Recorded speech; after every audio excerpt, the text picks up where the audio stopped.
Cari amici, buonasera.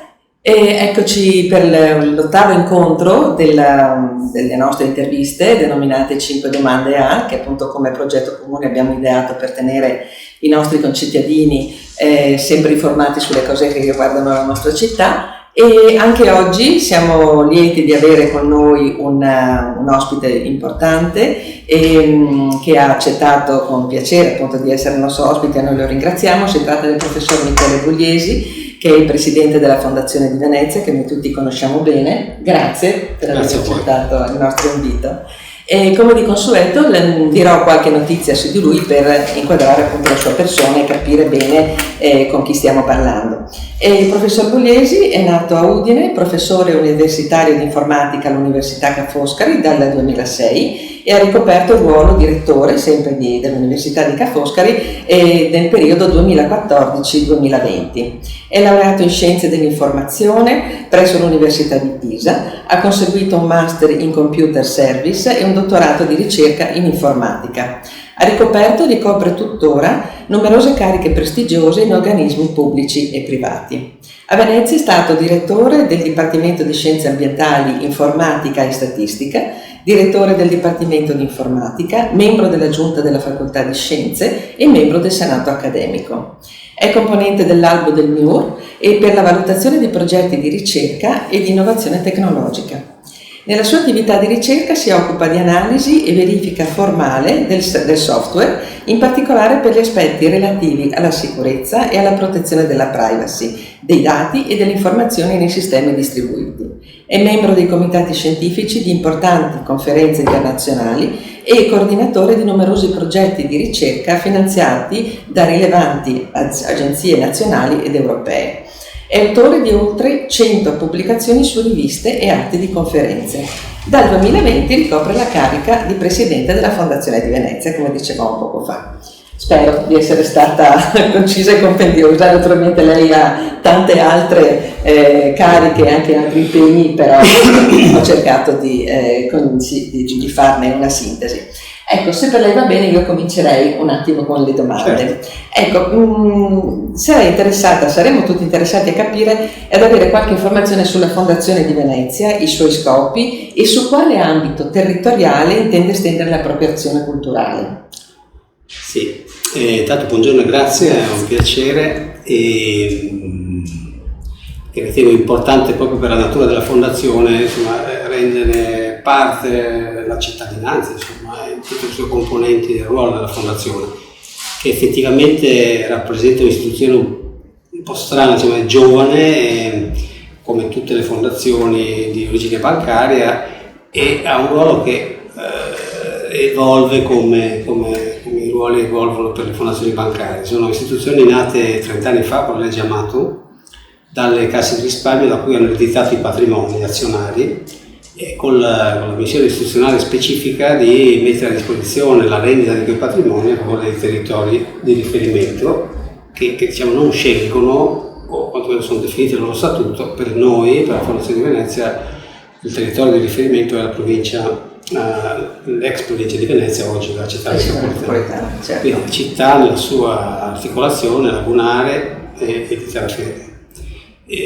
Tutte le fondazioni hanno all'interno dei propri statuti la possibilità di scegliere alcuni ambiti di intervento rilevanti, definiti come tali dagli statuti stessi. Per la Fondazione di Venezia questi sono tre, sono l'arte e la cultura, il capitale umano, quindi la formazione, l'educazione e l'istruzione, declinati su tre aspetti della formazione, e la ricerca scientifica e tecnologica. Poi tutte le fondazioni hanno un comune obiettivo, che appunto le vede impegnate all'unisono, che è il welfare, l'innovazione sociale, sì, più propriamente detta, che servono riservando una parte del capitale a un fondo comune che poi va ad alimentare progetti che si realizzano nei diversi territori.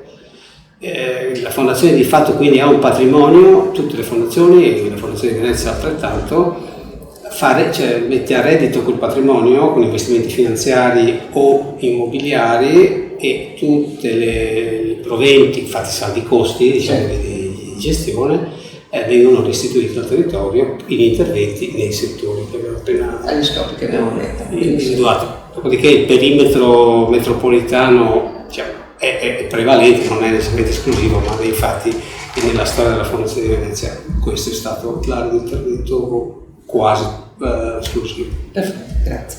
Ecco, scendiamo in particolare su Mestre. Quali sono i progetti di crescita, di varietà dell'offerta, di nuova identità che la Fondazione di Venezia sta studiando o realizzando rispetto al museo M9, museo che purtroppo i mestrini ancora non sentono, lo metto tra virgolette, del tutto, anche se però ne apprezzano moltissimo, devo dire, l'esposizione, la qualità e la struttura che in effetti ha migliorato e riqualificato una zona che era evidentemente abbandonata da anni. Quindi che cosa vedete per il futuro sotto profilo dell'M9? Dunque, qui, se parto dal perimetro più ampio della città metropolitana, diciamo, abbiamo un piano che vuole coinvolgere il territorio anche più ampio, no, della città. È chiaro che partiamo dalla città di Terraferma, da questo che è, insomma, il punto di intervento molto significativo che ha fatto la Fondazione, ma l'interesse della Fondazione anche nella sua rappresentazione, diciamo, negli organi, è articolato sul territorio. Sul territorio più ampio abbiamo costituito dei bracci operativi, in qualche misura sono le cosiddette fondazioni di comunità, che abbiamo contribuito a istituire e continuiamo a finanziare, poi assecondando poi la loro capacità di finanziamento riguardo l'area di Chioggia, l'area del Milanese, l'area del Portogalese e l'area del San Donatesio. E con loro agiamo, lo faremo di più, come questa è una delle nostre direzioni di sviluppo, in termini coordinati, con progetti che nascono e vengono, diciamo, stimolati dalla Fondazione e poi si articolano nei diversi ambiti del territorio attraverso le fondazioni comunitarie. Noi agiamo direttamente come fondazione sul territorio mestrino e veneziano. Sì. M9 è stato un investimento veramente importante per la Fondazione, stimolato all'epoca anche dal Comune, che ha, insomma, dato ha contribuito in modo significativo a rigenerare questa area della città, più che a riqualificarla. È un progetto di rigenerazione urbana, ci piace chiamarlo così, è un progetto di grande pregio architettonico a cui oggi, come in passato, cerchiamo di dare un significato anche di contenuti. Con quali intenzioni? Allora, abbiamo questo luogo ha due anime che vogliamo, che cerchiamo, che stiamo sviluppando un progetto perché diventino un'anima sola. Le due anime sono il chiostro e il museo, ovvero sia il complesso articolato e il museo per sé. Poi parliamo del chiostro, che è una domanda per quella, quindi può concentrare il museo. Il progetto del museo è un progetto che vuole, articolare le due missioni che il museo ha naturalmente. Lo dicevo anche in un'intervista recente, in questo senso l'avventura che ho iniziato con la presidenza della Fondazione e quindi di riflesso poi sul museo,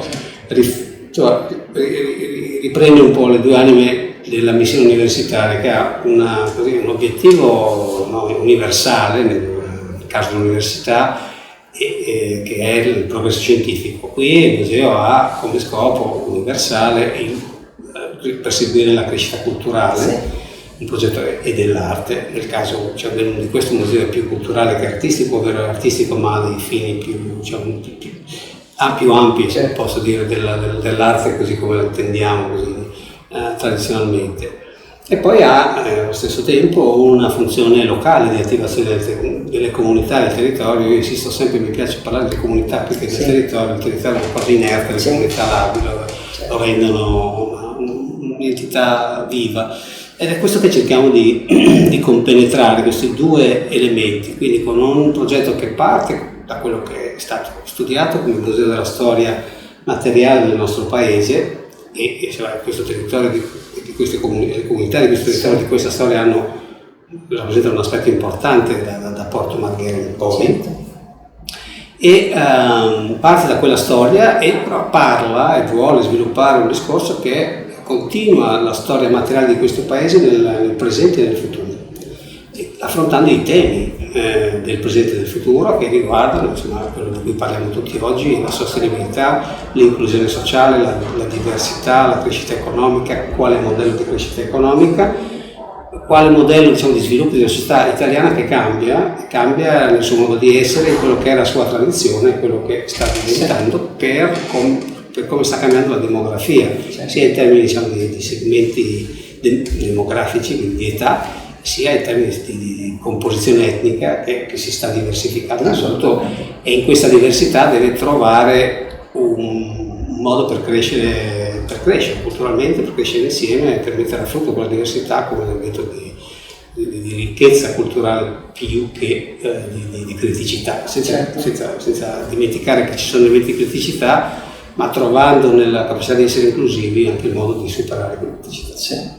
Ecco, e il museo vuole essere tutto questo, quindi un luogo non solo di visita, ma un luogo anche di stimolo al pensiero, al dibattito, alla crescita appunto collettiva, creando occasioni di incontro, di discussione, di sorpresa, sapendo intercettare i diversi pubblici che intendiamo, il pubblico nazionale e internazionale, con la capacità del museo di porre contenuti alti, quindi di interesse complessivo, fondati sulle tradizioni, ma appunto capaci, sulla base di quelle tradizioni di proporsi in Italia e all'estero, di rivolgersi alle scuole, per le quali può fornire un'ampia e interessante modalità di formazione, e poi alla città. La città è il territorio un perimetro anche più ampio, alle persone più anziane, alle famiglie e alle comunità diverse da quelle che quelle famiglie sono state abituate a vivere fino a 20 anni fa. Ecco, parliamo dell'altro piccolo argomento che appunto le avevo anticipato, il chiostro. Allora, l'idea iniziale sappiamo che era quella di creare un ambiente gradevole, esterno ma riparato, favorendo la ristorazione, il consumo, il caffè, per creare aggregazione. E invece in una dichiarazione ha detto che questa era un'idea che non condivideva e ha voluto in effetti fare qualcos'altro, perché proprio ieri sui giornali abbiamo visto che già da sabato è cominciata quella che sembra essere una tradizione, che sarà una tradizione di mercato biologico, di aggregazione di un altro tipo. Rispetto allo sviluppo come centro commerciale, in realtà io non trovo che sia totalmente distonico l'idea di creare un luogo di aggregazione con dei caffè, luoghi anche di discussione, no? Un caffè, insomma, nella tradizione mitteleuropea il caffè sono luoghi dove si legge, dove si discute, dove si beve il caffè, e di fatto questo c'è, perché siamo nell'area, adesso al di là che siano dentro il chiostro fisicamente o siano c'è il bistro, c'è Vienna, questo famoso Ettaro, questi stanno crescendo come realtà e non sono alieni al progetto. Quello che trovavo e continuo a trovare di storico rispetto allo sviluppo di un polo museale è invece un centro commerciale, come doveva essere. Quello in realtà veramente ha poco a che fare sia con la missione della fondazione, se non nella misura in cui un progetto così è in grado di generare profitto da reinvestire, però insomma abbiamo visto che queste condizioni non si sono create, sia rispetto appunto al museo, che ha una sua cifra culturale e il commercio per sé non mi sembrava la modalità migliore per interpretare quel progetto. Quello a cui abbiamo pensato quindi è un progetto che voglia accogliere qui una comunità che generi vivacità e non semplicemente cerchi di attrarla, quindi con gente, con ragazzi, con giovani impegnati nell'innovazione, in un dialogo neanche troppo ideale, anche fattivo con il museo. Perché se il museo parla del contemporaneo lo può fare sia dal punto di vista culturale artistico, ma sia, e mi viene da dire, mentre lo dico mi pento di averlo detto, sia dal punto di vista scientifico. Mi pento perché noi viviamo in questo paese che è ancora gentiliano, in cui c'è la cultura e la scienza. In realtà sono due facce della stessa cultura, il cui dialogo ancora frammentario nel nostro paese si cresce. Quindi l'idea del chiostro è di creare un'attività che abbia un suo profilo anche imprenditoriale, autoimprenditoriale, a favore soprattutto dei giovani, che esplori gli stessi temi. Abbiamo un po' visto questa sintesi nella giornata in cui abbiamo aperto la foresta, sul tetto c'erano i pannelli fotovoltaici, sono un esempio di tecnologie del futuro. Allo stesso modo il tema del cibo si affronta sia dal punto di vista culturale sia dal punto di vista tecnologico, sotto molti aspetti. Quindi questa è un po' la scommessa. Certo. Il cui obiettivo finale è sempre lo stesso, rendere questo un luogo vivo, ma con una frequentazione un po' diversa, quindi che punti di più sul capitale umano e su quella rigenerazione che è stata urbana, ma vuole anche essere dei contenuti. Allora questa iniziativa dell'inchiostro, quindi un mercato biologico è tanto di più, no? Perché è una composizione di tante comunità, di associazioni che percorrono quegli indirizzi, quegli obiettivi di inclusione sociale che sono propri e vogliamo fare nostri. Quindi è un luogo di innovazione a tutti i livelli, culturale, tecnologico e sociale. Ecco, questo è interessante perché effettivamente, e mi porta alla domanda successiva, durante la precedente gestione del museo, a parere di molti, ma proprio molti, quasi tutti, non si è riusciti a coinvolgere il grande pubblico, i mestrini soprattutto, ma anche, quindi le famiglie della città, ma anche le scuole di ogni ordine e grado, i turisti che venivano da Venezia, i turisti anche di Mestre, le associazioni che sono moltissime presenti sul nostro territorio, e quindi io capisco da quello che lei ha detto che invece l'intenzione è completamente cambiata adesso, quindi c'è, lei vuole arrivare in modo capillare a tutti i possibili visitatori e fruitori di questo luogo molto bello e interessante. Sì, chiaro che sì, no, io credo che in realtà non è che doveva essere anche prima. Sì, penso che ci sia stato un tentativo, poi insomma più o meno è riuscito, più o meno, ma alla fine questo museo è una start-up anche lui, quindi è un'iniziativa forse calata dall'alto, si potrà dire, comunque inventata dal nulla, quindi l'inizio è sempre difficile e faticoso anche capire qual è la cifra giusta su cui posizionarsi, si acquisisce un po' nel tempo.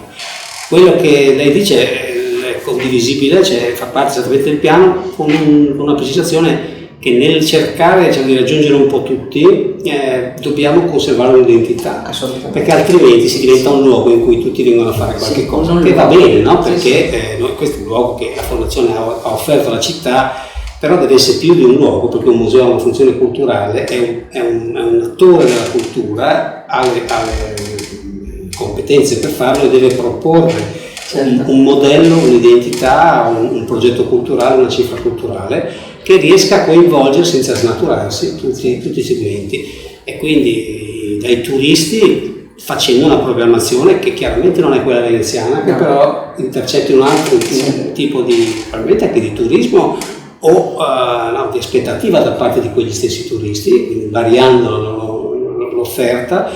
Si rivolga alle comunità facendole parlare o parlando a loro, intercettando le comunità, le associazioni, e appunto proponendo una visione contribuendo a costruire una visione della città che superi un po' quell'immagine che almeno ancora adesso il museo ha, il polo ha di un progetto non ancora fiorito, però devo dire, attende anche il contributo meno scettico, se posso permettere, da parte della città, perché è un progetto che io ho adottato, no? Io come amministratore adotto e ne ho recepito la qualità estrema, perché è un progetto che vale la pena di essere valorizzato per il beneficio di tutti, ha ragione, dei gestori. Il problema è che in questo caso, ma anche nel caso di altre istituzioni che sono assolutamente meritorie e importantissime per il nostro territorio, manca tante volte la comunicazione fatta bene, perché questa cosa che lei ha detto, che chiaramente la conoscenza deve essere manifestata, deve essere trasferita, eccetera, tante volte si ferma prima. E allora è per questo che io prima dicevo che i mestrini ancora non lo sentono proprio, perché hanno avuto solamente questa cosa nuova, bellissima, fatta bene, ma è come se l'avesse trasportato un elicottero, messa qui, e adesso ecco. Invece le potenzialità, come diceva, sono tante, l'offerta continua a essere sviluppata, le persone ci sono, perché c'è qui a Mestre fame di cultura, anche di arte, come dicevamo, ma di scienza, di tecnica, di qualsiasi cosa, proprio di sapienza, Per cui ci vuole proprio da qui al futuro, quello che io le posso raccomandare come cittadina e come amante della mia città è quella di fare una campagna costante e capillare presso tutti i potenziali fruitori di questo luogo, perché se lo merita questo luogo e se lo meritano anche i cittadini, perché così potrebbero anche essere loro stessi a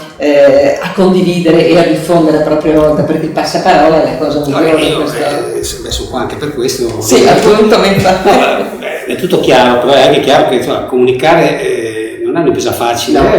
Invertire, c'è un detto che dice che a costruirsi una reputazione si mette una vita, a perdere un giorno. Lo dico sempre anche io, guardi. Allora, un po' di questo è successo, un po' è passato, ma di nuovo non so, le mie abitudini. No, certo, parliamo da adesso in poi. Certo. Che cosa è stato? Certo. Dobbiamo costruire un percorso, guadagnare la fiducia, saperci porre, come dico, in un equilibrio che comunque deve riuscire a trovare, a conservare un'identità e non a trasferirla, ma insomma a valorizzarla in quanto tale, certo. Poi ovviamente anche codificandola in termini che siano recepiti bene e arricchiti anche dal contesto, con una comunicazione costante e certo che via via si ramifichino e innervi un po' tutti. Il passaparola è fondamentale. E anche per questo che stiamo cercando appunto anche nelle visite del museo, che non è facilissimo, no? Come museo, e quindi stiamo facendo le visite guidate in modo molto più importante di prima perché il museo possa essere capito,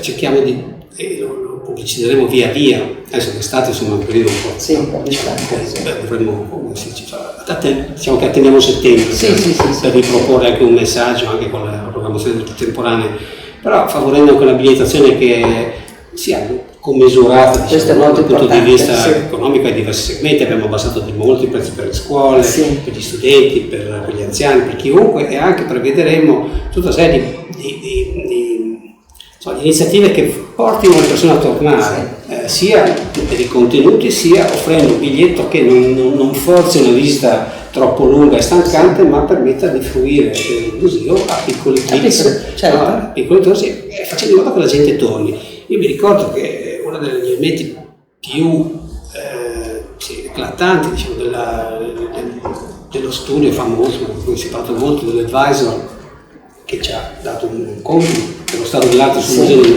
del 2020, era la ridottissima quota di mestrini che era è quello di cui le parlavo prima.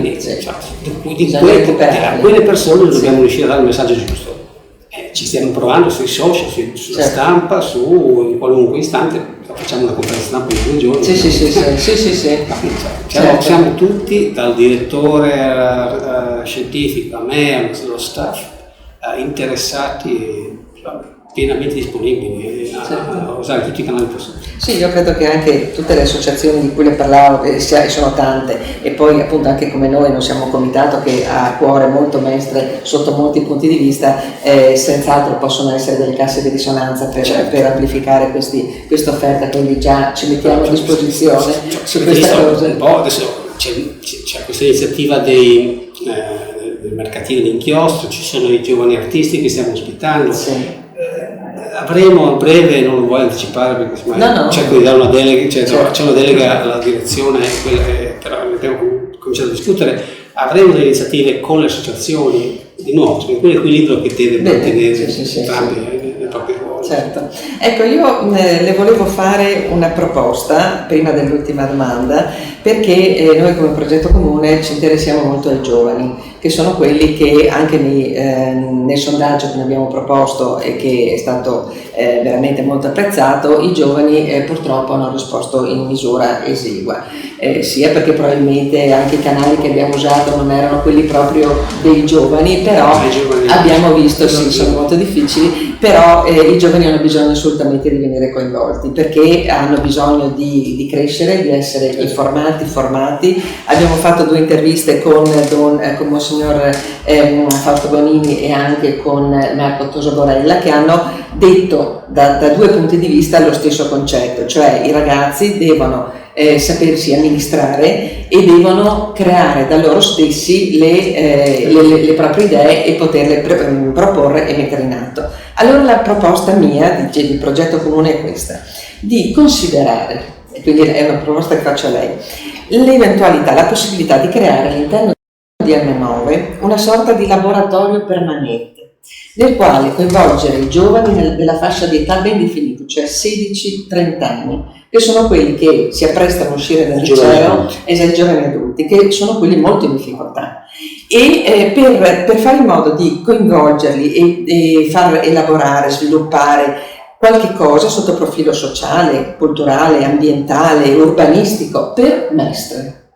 Questo sarebbe una cosa che avrebbe una valenza enorme dal punto di vista proprio sociale e anche della valorizzazione dei giovani, ma potrebbe proprio essere un modo di aggregazione, di sviluppo e anche di farli sentire protagonisti della propria città, perché dalle risposte che noi abbiamo avuto, da una parte c'è una quasi indifferenza, dall'altra parte c'è una forte critica nei confronti della generazione nostra, perché i ragazzi dicono noi ci troveremo a risolvere i problemi che ci avete causato voi e non abbiamo speranze, non abbiamo futuro. E quindi se l'M9 riuscisse a diventare veramente un incubatore ideale per progetti per Mestre, io credo che sarebbe un valore aggiunto. Questa è la nostra proposta, quindi la faccio con molta naturalezza. E questa cosa qua la stiamo progettando. Ah, ecco. Bene. E sono più ecumenico di lei, nel senso che io conosco i giovani in quel segmento di età e so bene che recepiscono in modo molto così cauto, ecco, le proposte di ingaggio con dei temi, perché sono molto più disponibili nel momento in cui gli si dà la capacità di autogestirsi. Quindi non li limiterei a fare progetti per la città, perché ce ne sarà una quota a cui interessa, una quota a cui invece interesserà fare dell'altro. Però questo è un'iniziativa che stiamo studiando, adesso lo lanceremo a breve sperabilmente. E riserveremo degli spazi interni al museo ai ragazzi esattamente per un laboratorio permanente, banalmente anche per venire a studiare, passare. Bene, sono molto contenta, la ringrazio, perché per noi è veramente una soddisfazione sentire questo obiettivo. Ecco, per ultimo facciamo un discorso un po' più ampio. Lei dalla sua posizione, dal fatto che è stato rettore a Venezia e che conosce sicuramente bene, adesso ormai credo anche Mestre, come vede il futuro di Mestre e di Venezia? Però, come lei sa, ci sono problematiche assolutamente diverse tra la città d'acqua e la città di terra, sotto profilo culturale, sociale, economico. Cosa si dovrebbe mettere in piedi al di là di M9 in una visione più ampia per il futuro? Io sono, penso che l'ho detto già tante altre volte, sono convinto che uno sviluppo organico di questa città debba vedere le due componenti della città d'acqua e della città storica, centro storico, come si vuole chiamare, e la terraferma, proiettate verso un obiettivo comune che vede la città storica un luogo naturale di residenza e di sviluppo di attività che siano soft dal punto di vista dello sviluppo industriale, e quest'area della città che possa essere un luogo dove si recupera l'area di Porto Marghera alla nuova economia, alla nuova industria, all'industria pulita, tutte le filiere della green economy e tutto il portato che c'è da dire, tutte le ricadute sulla chimica fine, sui nuovi materiali, sul digitale, in una logica quindi che vede la crescita della città organica, e una città in cui i flussi in qualche misura si invertono da una visione in cui c'è un travaso. Io vivo a Venezia e vedo 3 mattine il flusso di gente che viene a lavorare nella città storica e poi risiede qui a Mestre. Questo flusso può anche essere invertito, creando opportunità di lavoro che attraggano un universo mondo che può essere attratto, il mondo delle nuove professioni, anche di professioni che generino salari, stipendi, capacità si chiamano le living wages sufficientemente elevate anche da permettersi la vita a Venezia, dove effettivamente il costo di vita è un po' più alto, ma anche un po' mitizzato, devo dire, perché non è certamente più alto di tante altre città in Italia, da Milano, Bologna e non solo, dove prendere un appartamento in affitto costa sufficientemente. Quello che di diverso c'è è che ci sono attività lavorative che permettono di fare questo. Ora Venezia è una capacità attrattiva enorme perché è Venezia, il waterfront veneziano è un posto meraviglioso una volta che fosse rigenerato. Siamo una città dove qualunque cosa si faccia ha un eco internazionale enorme, quindi la capacità di attrazione per i fondi è possibile, è connessa con l'industria infrastrutturale, è un progetto che che merita di essere perseguito, se non c'è certo. Io ho visto recentemente, ed è una cosa che ho pensato, sarebbe un sogno che potesse realizzarsi anche qui, e il progetto che stanno mettendo in atto a Firenze con la rigenerazione della manifattura tabacchi, e non so se lei l'ha vista, è una cosa, è bellissimo, anche perché lì ci va l'universo mondo, cioè è talmente ampio come potrebbe essere una location come Porto Marghera, però è affascinante, è proprio una sono nuovi che il nuovo millennio credo che debbano trovare quello sviluppo lì, la sostenibilità è stata per lunghi anni uno slogan, oggi sta diventando un'agenda anche discretamente finanziata a tutti i livelli. Ci sono le condizioni dove questo succede. Io penso che quello sia un obiettivo da porsi. Grazie.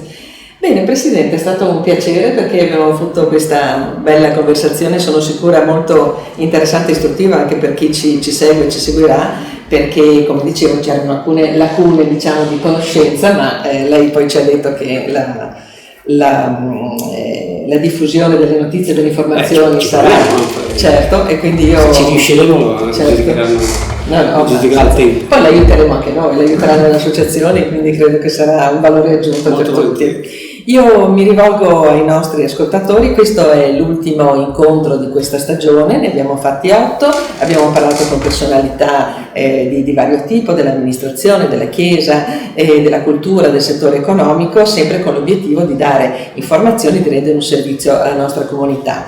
E ci auguriamo naturalmente che siano stati degli incontri di vostro interesse, già l'abbiamo visto dal grandissimo numero di visualizzazioni che sono state e che ci sono state nei nostri sia sul canale YouTube che sui nostri social, e approfitto dell'occasione per chiedervi di suggerirci eventualmente degli altri argomenti da trattare nella prossima stagione, e noi ci incaricheremo di individuare le persone più adatte per poterne parlare. E come dicevo prima, chiedevo al Presidente, casomai potremo fare uno step successivo per poter confermare che...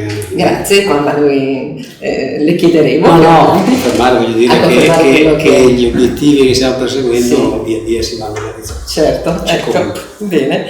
Quindi io colgo l'occasione appunto per ringraziarvi tutti di averci seguito. Ringrazio sempre naturalmente con affetto il mio amico, consocio e operatore Francesco Brunello, che mi ha sempre seguito, che è qui presente, e la ringrazio ancora Presidente di essere stato con noi, e a presto. Grazie a tutti. Arrivederci.